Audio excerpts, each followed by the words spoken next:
Ya,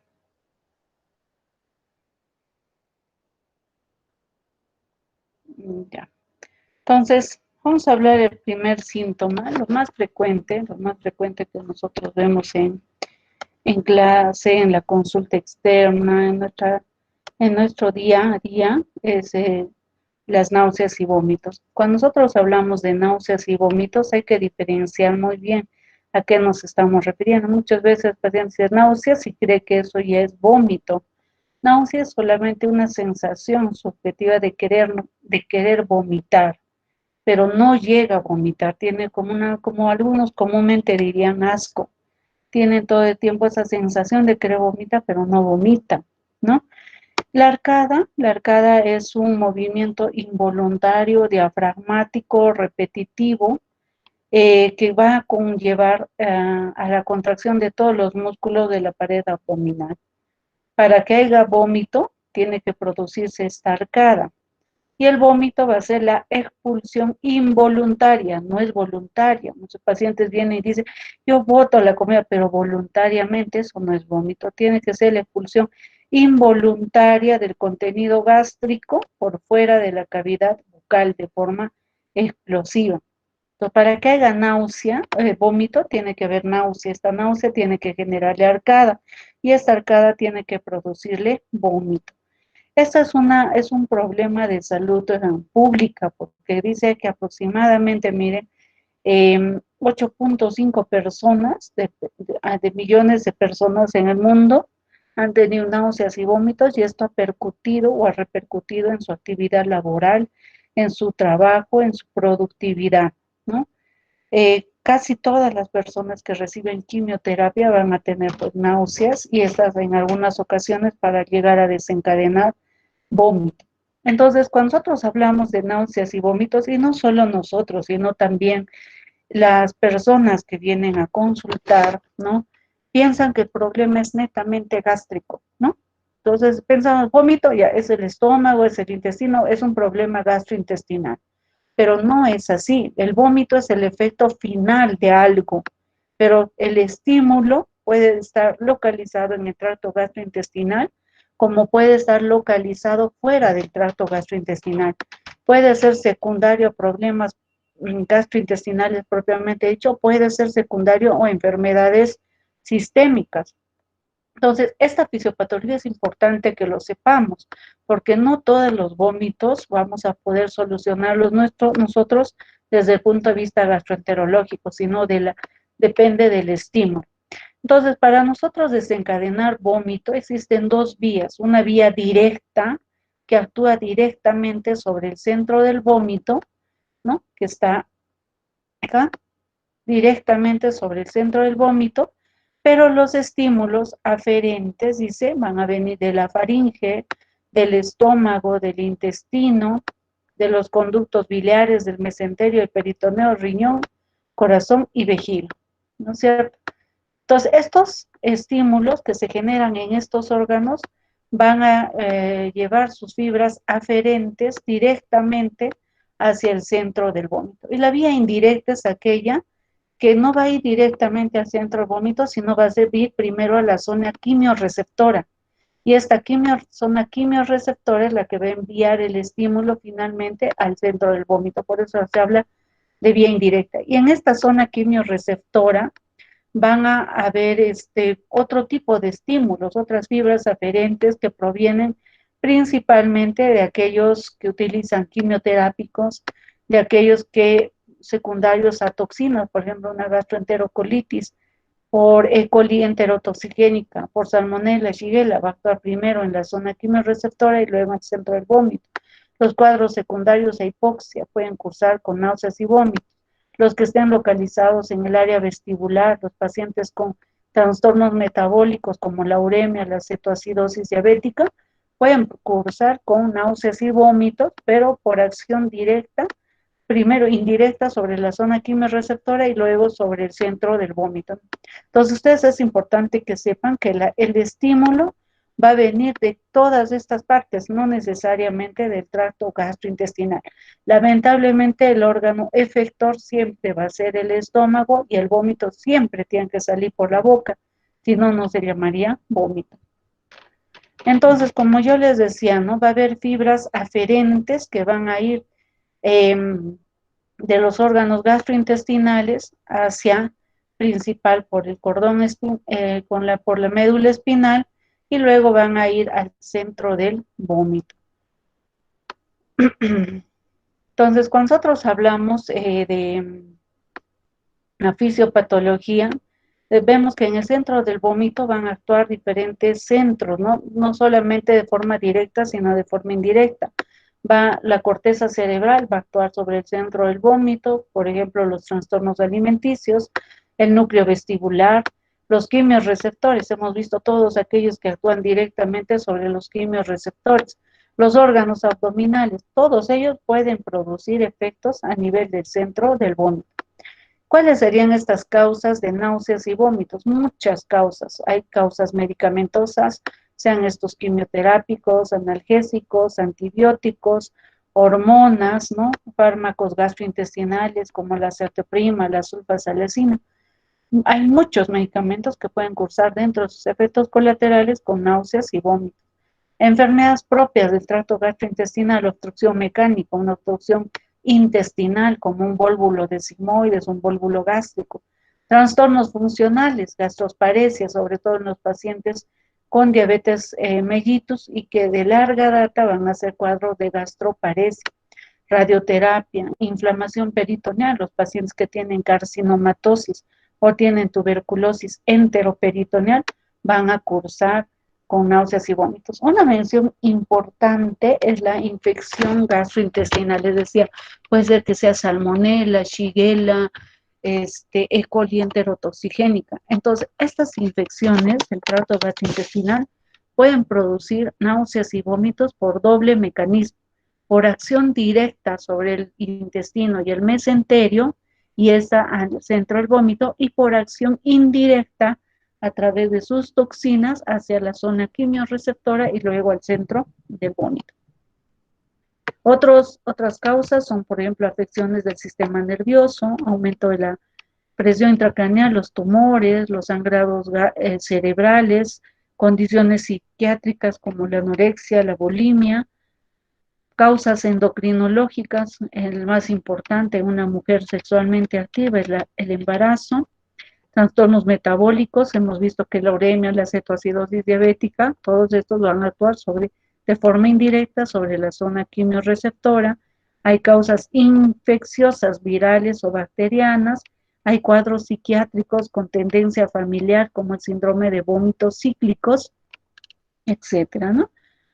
Entonces, cuando nosotros hablamos de vómitos orgánicos, son aquellos que nosotros hemos podido identificar la causa subyacente que está provocando las náuseas y vómitos, sea esto infeccioso, sea medicamentoso, sea neural, el sistema nervioso, endocrino, etcétera, ¿no? Todas las causas que hemos mencionado. Pero también hay un síndrome de vómitos cíclicos, que es un vómito funcional, es decir, que no hay una causa orgánica de fondo, pero que sí hay una causa psicológica y una tendencia hereditaria, como es este síndrome. Uno de los criterios, dice, de los criterios de Roma 4 para decir vómitos funcionales es que haya uno o más episodios de vómitos por semana por 3 meses. Alguno de los síntomas, al menos 6 meses previos al diagnóstico, rumiación, vómitos inducidos, desórdenes psiquiátricos y exclusión de causas orgánicas, es decir, que no hay una causa que esté funcionando. Entonces ahí nosotros decimos, esto es un vómito funcional y los vómitos funcionales casi siempre tienen una causa orgánica. De acá en adelante nosotros en el tracto gastrointestinal nos vamos a referir mucho a lo que son los problemas funcionales. Hay mucha patología funcional en el tracto gastrointestinal, uno de ellos son los vómitos. Y casi todos estos están descritos a través del Roma 4 o Roma 5, que actualmente ya se está lanzando. ¿Por qué? Porque este es un consenso que se celebra en Roma cada cierto tiempo y establecen cuáles deben ser los criterios para decir que esto es funcional y, entre comillas, psicológico. Entonces, en todos ellos dicen que debe haber por lo menos un tiempo de enfermedad de 6 meses. Y dentro de estos vómitos funcionales tenemos, por ejemplo, los vómitos cíclicos. Los vómitos cíclicos, según Roma 4, dice, tiene que haber historia familiar de vómitos en la familia, ¿no? Historia familiar de cuadros de migraña. Esto generalmente se presenta en los niños, desde niños, y va a desaparecer en la etapa adulta.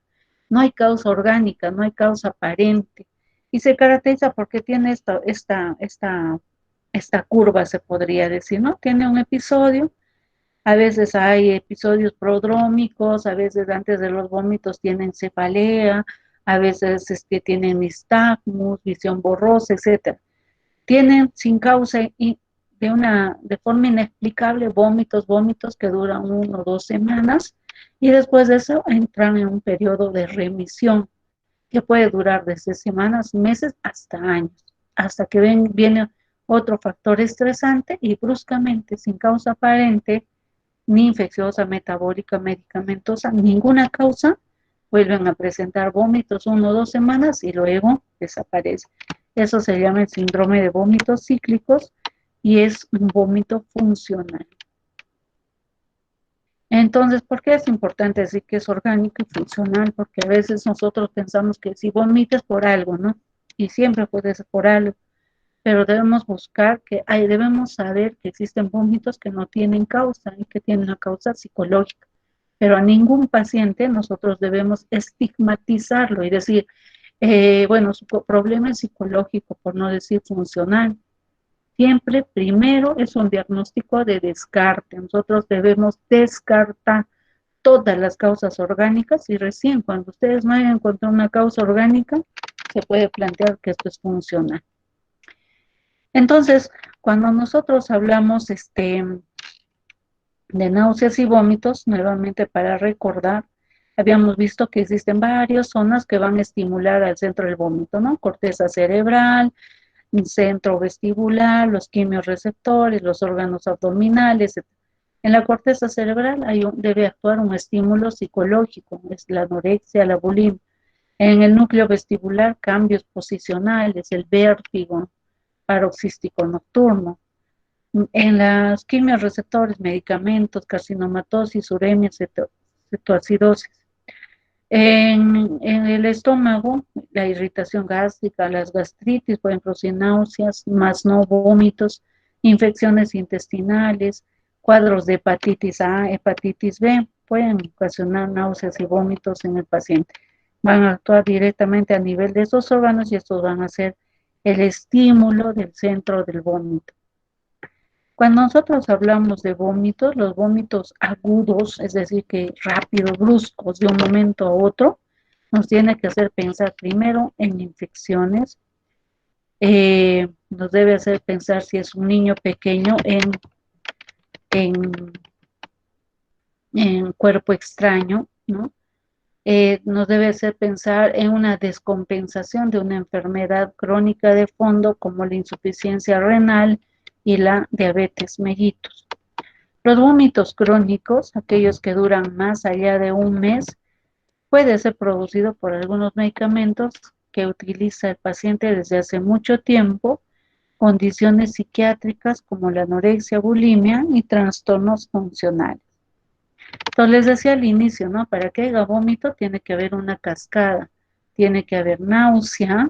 Esta náusea es la que se acompaña de los síntomas autonómicos, es decir, puede haber sudor frío, salivación, relajación gástrica, diarrea, taquicardia, dolor abdominal. Esta náusea debe provocar arcada, una contracción diafragmática brusca y que va a contraer los músculos de la pared abdominal. Y esta arcada tiene que desencadenar vómito, eliminación espontánea involuntaria del contenido gástrico fuera de la boca. Entonces, un paciente que tiene náuseas y vómitos, tenemos que preguntarle cuánto dura su vómito, cuál es la frecuencia, cuántas veces al día, si esto se acompaña de otros síntomas que lo descompensan, si hay relación o no con la administración de comida. De repente el paciente dice, como, y después de 10, 15 minutos vomito. Como, 10, 15 minutos vomito. Ese es un síndrome pilórico. ¿Qué características tiene el vómito? Si el vómito está acompañado de alimento, ¿qué sabor tiene? ¿Qué olor tiene? Si hay síntomas asociados, si hay dolor, fiebre, ictericia, pérdida de peso, que nos puedan ayudar a enfocar dónde se encontraría el estímulo. Cuando nosotros hablamos de características organolépticas, nos estábamos refiriendo a esto, ¿no? Si los alimentos que vomita el paciente están retenidos más allá de las 12 horas y los vomita después de las 12 horas, es una gastroparesia gástrica. Si el paciente vomita los alimentos que ha ingerido hace 24 a 48 horas, es una estenosis pilórica. Si el paciente vomita y dentro del vómito ven alimentos que no han sido digeridos adecuadamente, no están digeridos, entonces es un problema esofágico, probablemente una calacia o un divertículo de Senca. Si en el vómito ustedes ven que hay un problema biliar, o sea que hay bilis en el vómito, significa que el problema puede ser en el intestino, puede ser, por ejemplo, eh, un reflujo biliar. Si los vómitos tienen olor fétido, podemos pensar que sea una obstrucción intestinal, hilio secundario, peritonitis, fístulas o sobrecrecimiento bacteriano. En el examen físico debemos buscar, primero ver el estado hemodinámico. Hemos visto que las náuseas se acompañan de síntomas autonómicos. Luego hay que hacer una exploración completa. La exploración de las náuseas y vómitos comprende exploración del abdomen, una exploración neurológica y una exploración ginecológica si la mujer es sexualmente activa para descartar embarazo, ¿no? Nuevamente, síntomas generales, hay que buscar fiebre, para taquicardia, hipotensión ortostática, mucosas orales, si hay esclerodactilia, por ejemplo, en pacientes con esclerodermia, si hay ictericia y hepatomegalia en pacientes con hepatitis, si hay adenopatías en pacientes con cáncer, si hay hilio en pacientes con infecciones intestinales, ¿no? Si hay asterixis en pacientes con encefalopatía por cirrosis hepática, o sea, hay que buscar todos los signos que nos puedan orientar a cuál es la causa de los vómitos. Dentro de los exámenes de laboratorio se puede pedir AGA y electrolitos. Acuérdense que cuando uno vomita, vomita agua, vomita potasio, vomita cloro, y entonces esos pacientes pueden ser cuadros de hipocalemia o alcalosis metabólica. Hay que pedirle hemograma, hay que pedirle albúmina, sobre todo para ver la causa de fondo, amilasa, lipasa, test de embarazo, ¿no? Dentro de los exámenes estructurales, pedirle una ecografía abdominal, una radiografía de abdomen para descartar si hay obstrucción, endoscopía y dentro de los exámenes más avanzados, donde no hemos podido determinar la causa, se puede hacer gammagrafía gástrica o escintigrafía, manometría gástrica, esofágica. Entonces, en un paciente que nosotros tenemos náuseas y vómitos y el abdomen, por ejemplo, está distendido, estamos obligados a tomarle una radiografía de abdomen, ¿no? De cúbito, miren que en decúbito no se ve mucho, pero y de pie. En la radiografía de pie, cuando hay obstrucción intestinal, vamos a ver estos famosos niveles hidroaéreos que nos hablan de una obstrucción intestinal. La escintigrafía gástrica es esta, ¿no? O la gammografía gástrica, y esa es la que nos ayuda a determinar la capacidad de evacuar que tiene el estómago. Dice que cuando nosotros comemos un alimento, a las 2 horas nosotros debemos haber eliminado más del 60% del contenido gástrico hacia el intestino. Y a las 4 horas en el estómago debe estar retenido menos del 10% de lo que hemos consumido. De tal manera que un tiempo de ayuno ideal sería de 6 horas a 8 horas para tener un estómago completamente vacío después de comer, ¿no? Si hay una alteración en la retención gástrica de estos a las 2 y 4 horas, se llama gastroparesia. ¿Cuál es el manejo en estos pacientes? Lo más importante son pacientes que se van a deshidratar rápidamente, ¿no? Si se deshidratan porque vomitan cloro, vomitan agua, vomitan potasio, hay que corregir esos trastornos hidroelectrolíticos. Hay que identificar y tratar la causa subyacente y aliviar los síntomas. Si tiene vómitos, hay que darle antiemético, ¿no? No podemos seguir esperando que siga vomitando mientras determinamos qué cosa es lo que le produce, porque va a seguir deshidratándose, va a seguir desnutriéndose. Entonces, lo importante es que mientras nosotros hacemos nuestro estudio de identificar la causa, tenemos que darle fármacos antieméticos.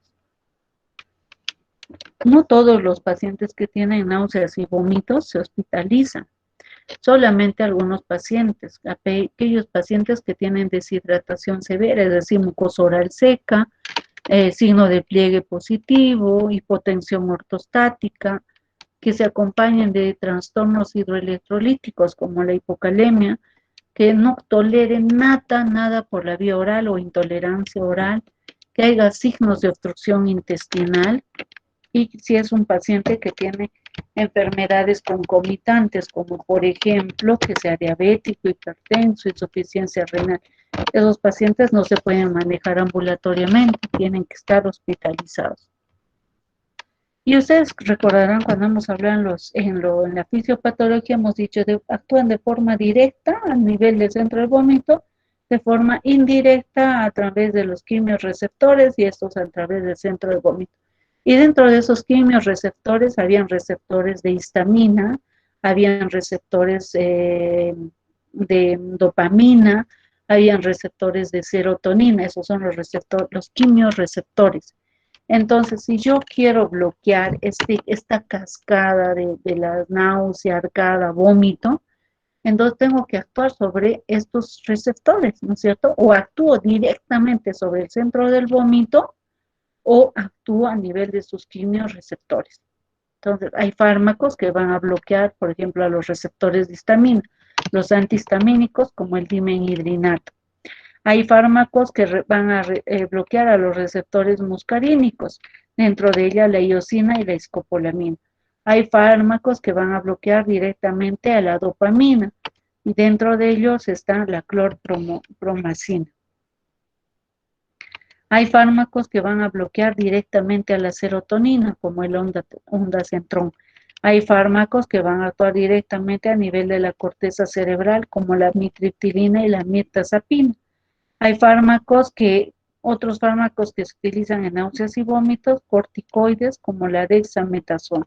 Entonces, si ustedes se dan cuenta, para nosotros hablar del tratamiento, tenemos que saber que existen cómo actúan las fibras, las vías aferentes a nivel del centro del vómito.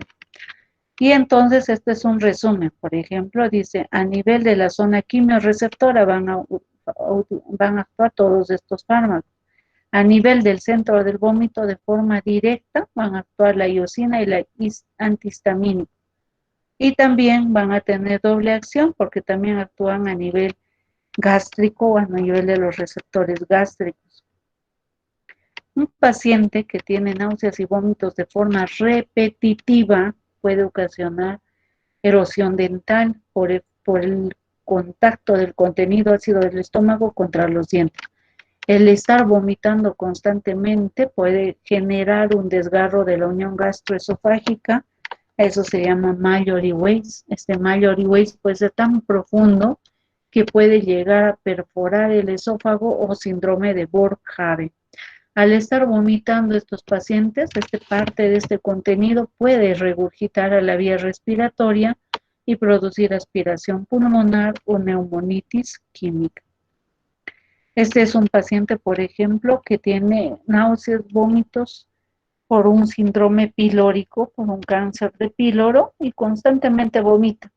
Miren que en el esófago tiene úlceras, estos blancos, en los 4 cuadrantes, por reexposición del esófago al contenido ácido. El síndrome de Mallory-Weiss esto es un desgarro de la unión gastroesofágica a nivel de la unión esófago-gástrica. Hasta ahí, chicos. en náuseas y vómitos. ¿Tienen ustedes alguna pregunta?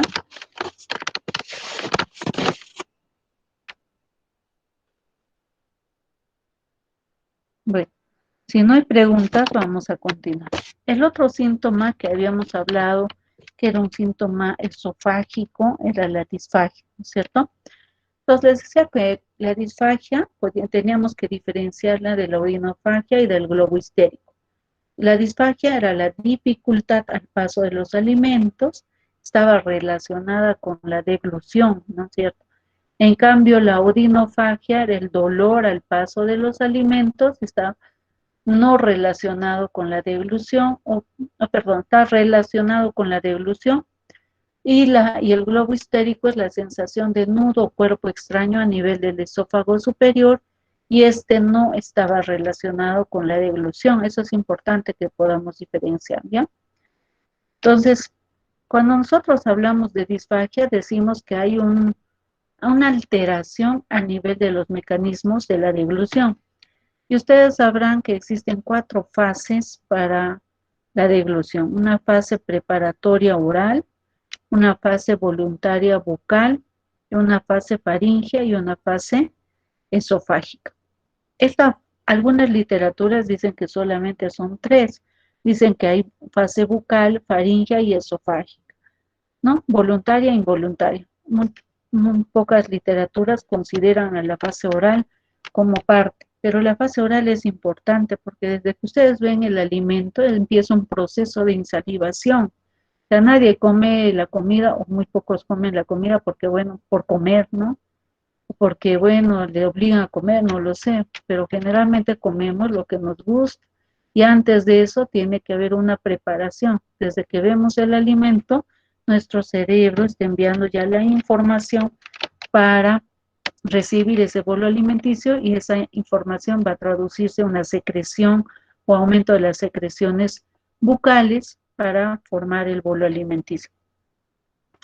Entonces les decía que hay literaturas que solo lo consideran desde el momento de la fase bucal, desde que la comida llega a la boca, no consideran la fase preparatoria, pero llega a la boca, ¿no? Y cuando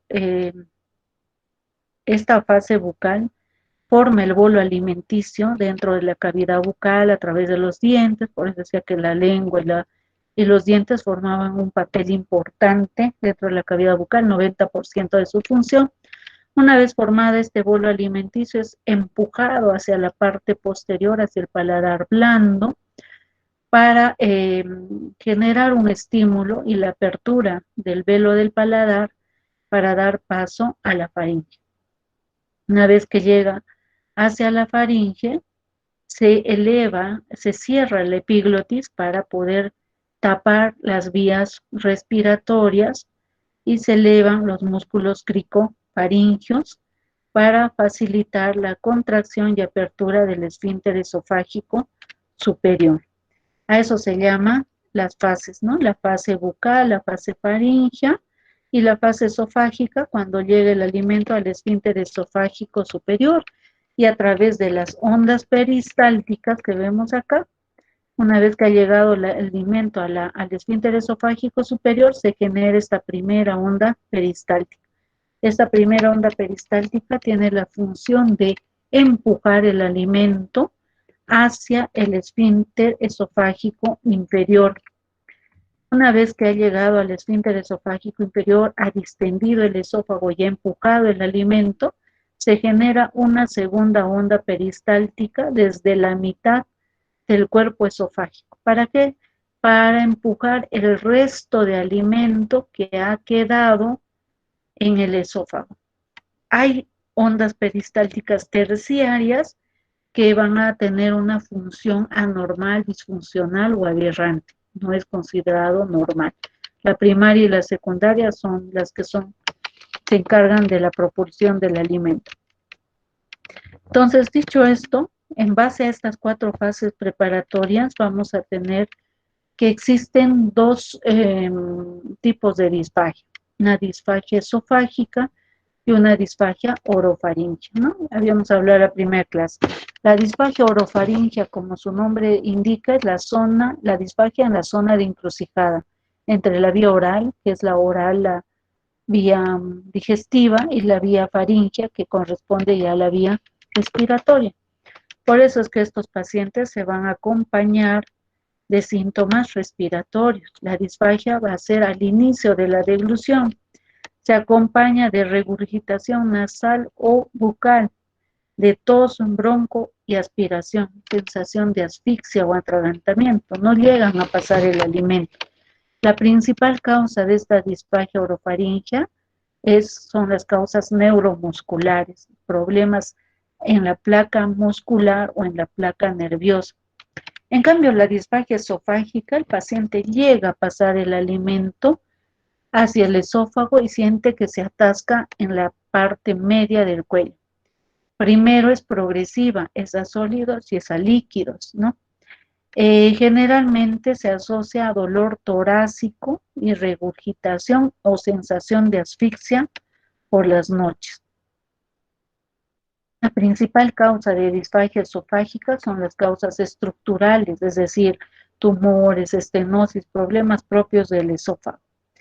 Y acá les había mencionado que la principal causa de disfagia orofaringea son las causas neuromusculares, como por ejemplo el derrame cerebral, el Parkinson, la demencia, la poliomielitis, la siringomielias, ¿no? Por ejemplo, ustedes han escuchado este caso de esta señora que es psicóloga y que ha luchado durante mucho tiempo porque tiene una polimiositis, ¿no? Desde hace muchos años tiene su traqueostomía ahí y también tiene su gastrostomía, porque ella ya por la polimiositis ha perdido su capacidad de deglución. No puede pasar, pasa algo y empieza a atragantarse. Entonces ella por no comer con sonda tiene una gastrostomía. Una gastrostomía que es una sonda pero que se aplica directamente hacia el estómago y por ahí le administran los alimentos. Ella tiene una disfagia orofaringea secundaria a su enfermedad de fondo que es la poliomiositis. En la disfagia esofágica, por ejemplo, la principal causa de disfagia esofágica son las causas estructurales. Eso no quiere decir que no haya causas neuromusculares, pero es menos frecuente. Las causas estructurales son las más frecuentes de disfagia esofágica, como por ejemplo la estenosis péptica, esofagitis por reflujo, carcinoma, divertículo de Senker, acalasia, ¿no? En la disfagia orofaringea, por ejemplo, eh, es recomendable antes de hacer una endoscopía, es recomendable realizarle una radiografía de esófago con contraste. Si es una disfagia orofaringea, el problema es al momento de la deglución, ¿no? Que no pueden, por alteración de la placa neuromuscular, no puede activarse la deglución. Entonces, el paciente al pasar el contraste va a pasar normal y el esófago se va a dibujar de forma normal, sin ningún tipo de alteración. En cambio, este tipo de radiografía de esófago contrastado es recomendable como método diagnóstico de elección en un paciente que tiene sospecha de disfagia orofaringea. La disfagia esofágica puede ser de dos tipos, puede ser una disfagia funcional y puede ser una disfagia orgánica. La disfagia funcional se caracteriza porque puede ser porque es a cualquier tipo de alimentos, ¿no? Como el sólidos o líquidos, como el espasmo esofágico difuso. Es intermitente, progresa muy lentamente, no tiene ningún tipo de repercusión en el estado hemodinámico ni en el peso del paciente. En cambio, la disfagia orgánica significa que hay algo, ¿no? Hay una causa palpable que está produciendo la disfagia. Esta puede ser benigna o puede ser maligna. Benigna, una estenosis péptica y maligna, un cáncer de esófago, por ejemplo.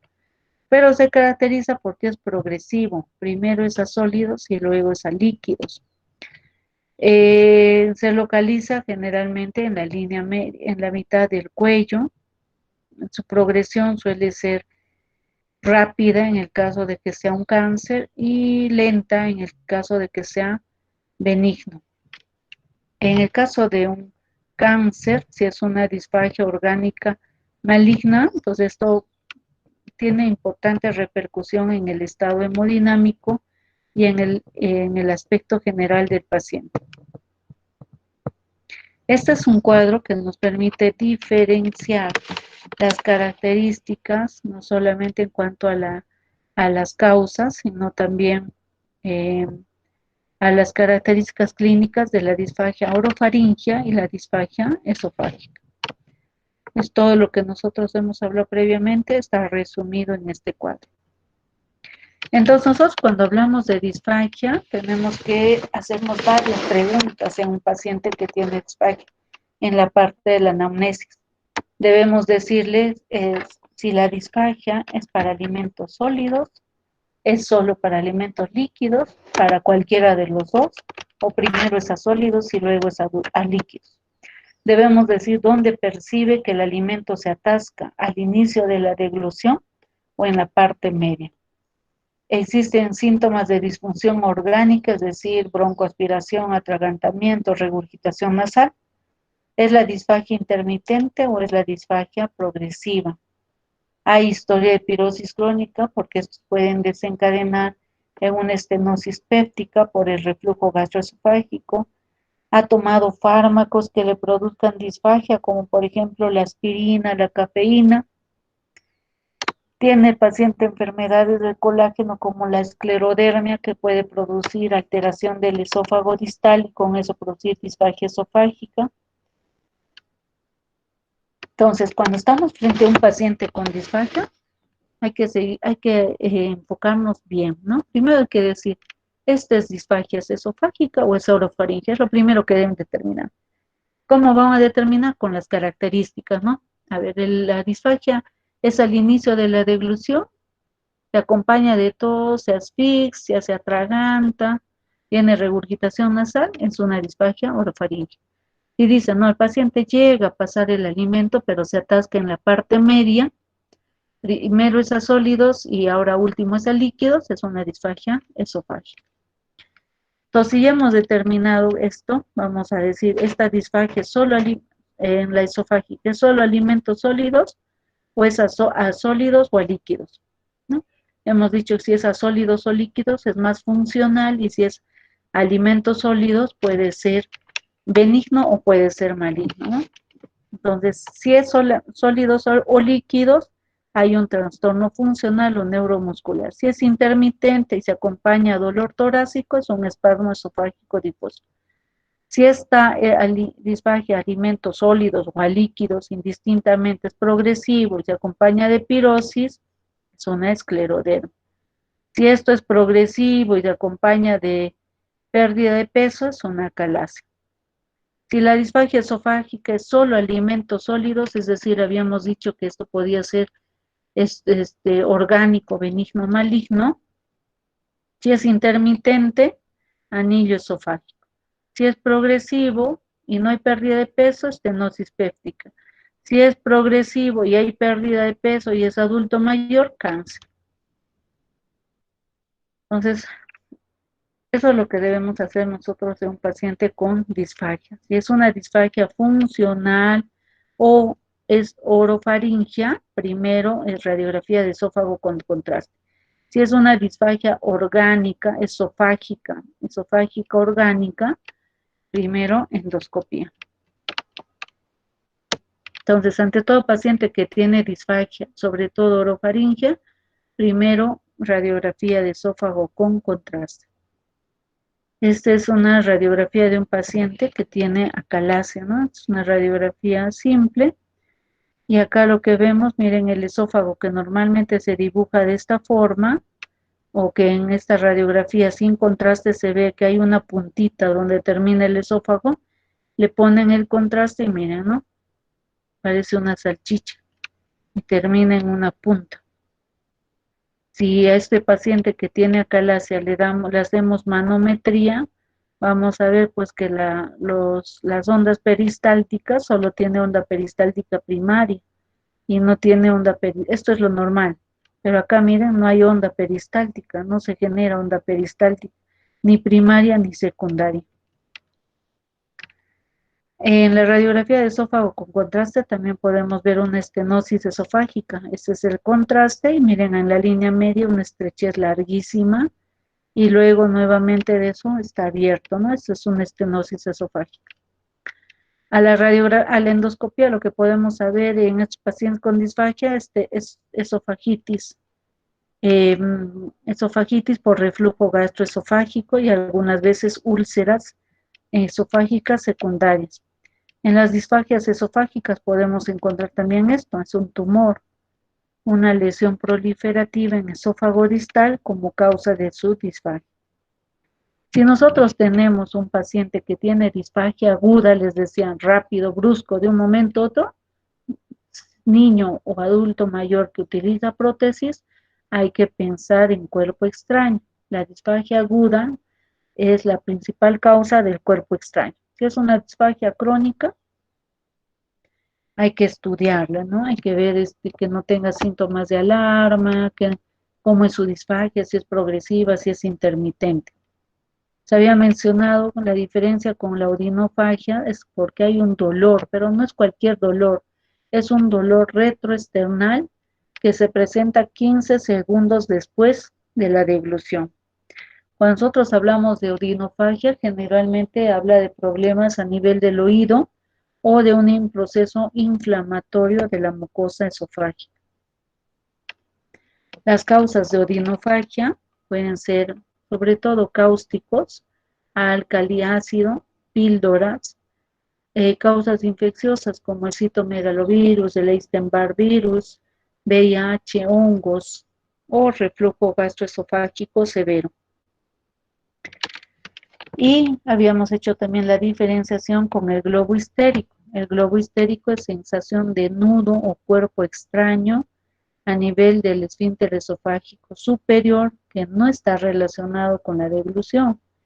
El síntoma más frecuente en pacientes con somatización, o sea, problemas psicológicos de fondo, estrés, ansiedad, ¿no?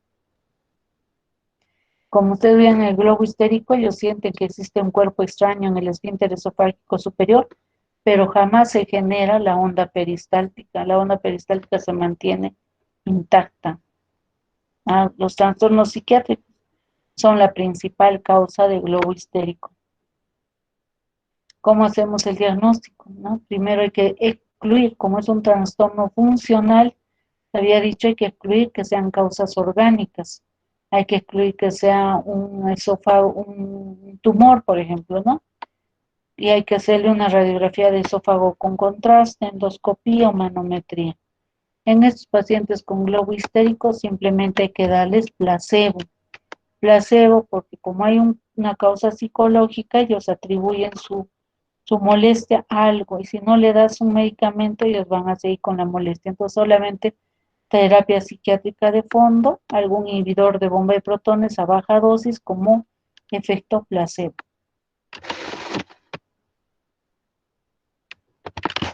Terminamos con signos de hemorragia digestiva, ¿ya? La primera clase les decía, lo que nosotros habitualmente conocemos es hemorragia digestiva alta y hemorragia digestiva baja, ¿no? Y decíamos, por encima del ángulo de Trace, alta, y por debajo del ángulo de Trace, baja. Pero ya en los últimos años se ha visto que hay un grupo de sangrados gastrointestinales que no tienen que ver o que no tienen una forma habitual de presentación de alta ni de baja. Y eso se les ha llamado como hemorragias digestivas de origen oculto. Estas hemorragias digestivas de origen oculto pueden algunas veces manifestarse de forma evidente a través de la melena o forma no evidente, como por ejemplo pacientes con anemia sin causa explicable o que tengan un TB no positivo. Entonces ya no sería alta y baja, sino es alta, media y baja. La forma de presentación de una hemorragia digestiva alta es a través de la hematemesis, a través de la melena o a través del vómito borráceo. De una hemorragia digestiva baja es a través de la melena y la hematoquesia. Nos vamos a ver cada una de estas. La hematemesis, hemos hablado hace poquito del vómito, ¿no? Para que haya vómito, tiene que haber náusea, tiene que haber arcada, porque este es el punto principal para diferenciarlo de la hemoptisis. La hemoptisis, también la sangre va a salir por la boca, pero yo entonces, ¿cómo sé? Porque la hematemesis sale por la boca, la hemoptisis sale por la boca. Pues, ¿cómo yo sé que este vómito que el paciente ha tenido es pues hematemesis o es hemoptisis? Justamente por los síntomas que le preceden. Si el paciente dice que primero tenía una náusea y esta luego le ha producido arcada y esto le ha producido vómito, eso es una hematemesis. En cambio, la hemoptisis no ha tenido ni arcada, ni náusea, ni vómito previamente. Solamente ha tenido accesos de tos. La hematemesis va a estar acompañado de restos alimentarios. En cambio, la hemoptisis vamos a encontrar burbujas de aire en su superficie. La hematemesis es un signo patognomónico de la hemorragia digestiva alta. No se puede presentar en la baja.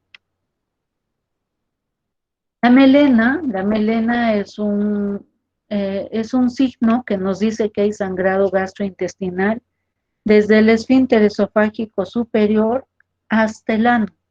No es específica, de alta o de baja. Se caracteriza porque es una S pastosa, como ven, ahí es una diarrea negra, así la llaman, ¿no?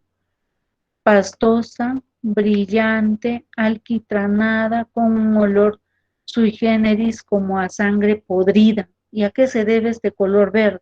Negro, porque nosotros cuando hay sangrado, ¿no? En todo el tracto gastrointestinal delgado o grueso hay bacterias y estas bacterias van a ejercer un efecto de oxidación y fermentación sobre la sangre que está transcurriendo por ahí.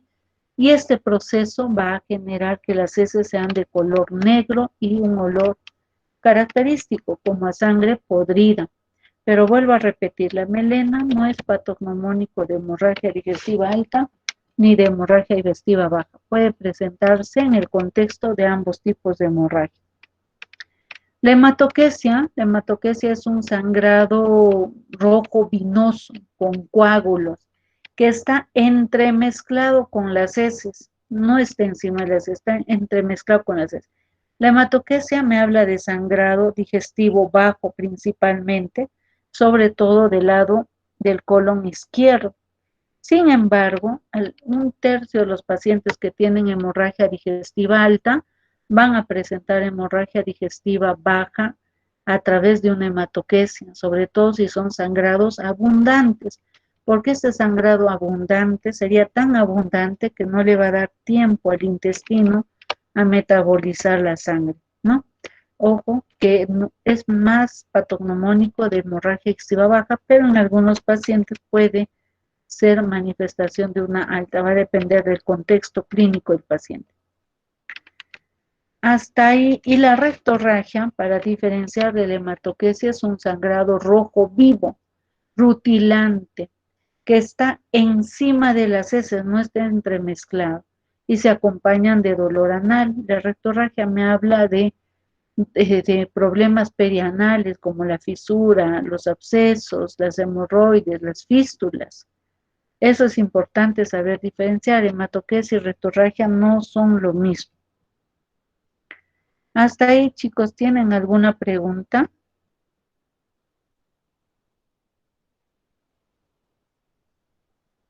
Entonces, solo un minutito nada más para darles ya los grupos.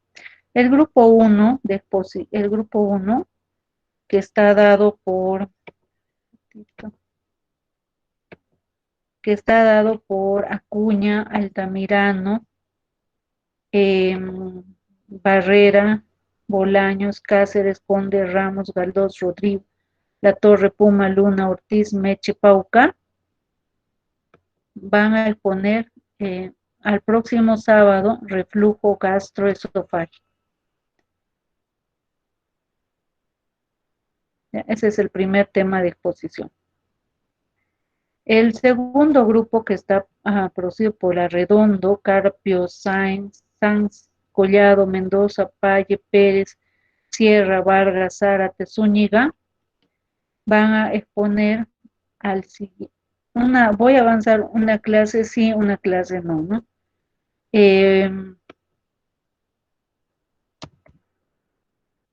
Ellos van a exponer síndrome histérico.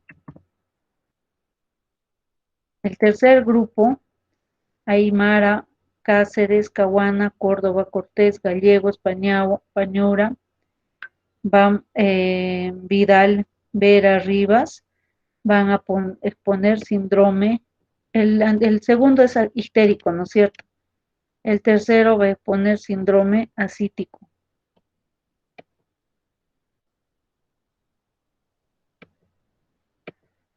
El cuarto grupo, a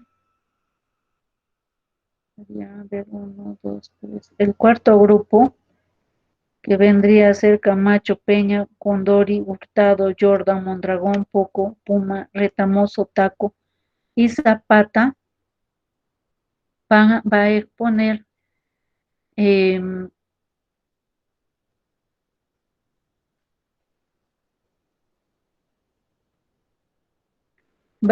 hemorragia digestiva baja.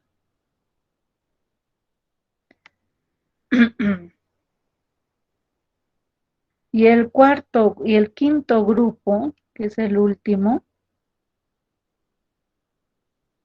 va a exponer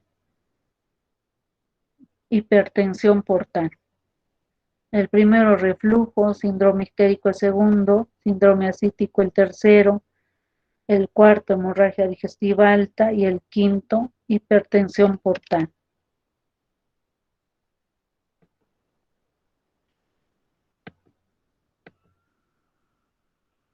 ¿Está bien? Sí, doctora, está bien. Entonces empiezan a ¿Ya? partir Entonces del la siguiente. siguiente va a exponer enfermedad por reflujo gastroesofágico. Doctora, dijo hemorragia digestiva baja, no alta, para el cuarto grupo. ¿Está bien? Es baja, ¿cierto, doctora? Baja, la última es baja. Si no, yo puedo exponer este sábado que viene y al próximo que pongan enfermedad por reflujo gastroesofágico, al próximo.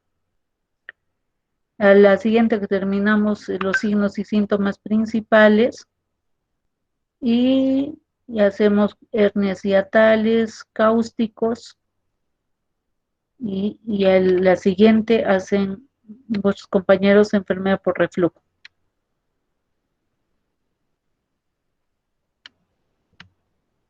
¿Ya? Ya, ¿Está doctora, bien? está bien. Ya. Entonces así quedamos, chicos. Ya, doctora, entonces empezamos de cada 2 sábados.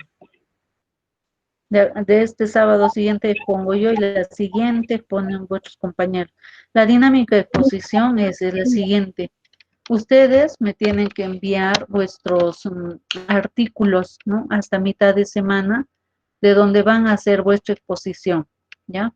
Yo los voy a revisar, les voy a decir cuáles van a utilizar, cuáles no, en base a qué van a hacer, les voy a enviar una agenda. Luego, antes de la exposición, hasta un día jueves, me van a enviar la presentación para yo corregir la presentación si está bien o que tienen que mejorar. La mitad de ustedes va a exponer y la otra mitad va a responder preguntas.